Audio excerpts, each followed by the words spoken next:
विकसित भारत संकल्प प्रोग्राम की कड़ी के तहत आज श्रीनगर के बालहमा में एक तकरीब का आगाज किया गया। तकरीब का इफ्तिताह एडिशनल डिप्टी कमिश्नर श्रीनगर और DDC member Balhama Srinagar engineer Ejaz Hussain ने किया है।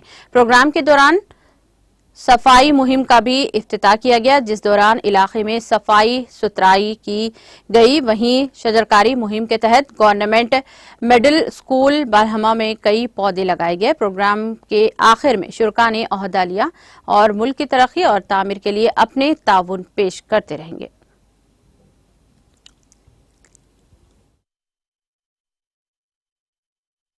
रूरल डेवलपमेंट डिपार्टमेंट और सारी एडमिनिस्ट्रेशन का धन्यवाद देना चाहता हूं, जिन्होंने बालहमा खनमो सेकंड डीडीसी कॉन्स्टिट्यूंसी चुनी।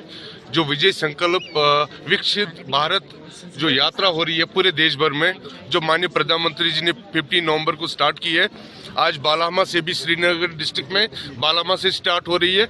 और आप देखोगे आने वाले समय में आप सब जगह ये जो गाड़ी आप देख रहे हैं, ये एक प्रचार कर रही है जो 100% सेचुरेशन हम लोग चाहते हैं रूरल डिपार्टमेंट की ओर से, कि हर गांव में जो सेंट्रल गवर्नमेंट स्कीम्स है वो हर घर तक पहुंचे। उसके लिए हमने प्रयास किया है। मैं माननीय प्रधानमंत्री जी और सारी एडमिनिस्ट्रेशन को धन्यवाद देना चाहता हूं, जिन्होंने इतनी सारी स्कीमें हमारी गाँव के लिए लाई है। और आज मैं रूरल डेवलपमेंट डिपार्टमेंट और सारी एडमिनिस्ट्रेशन का धन्यवाद देना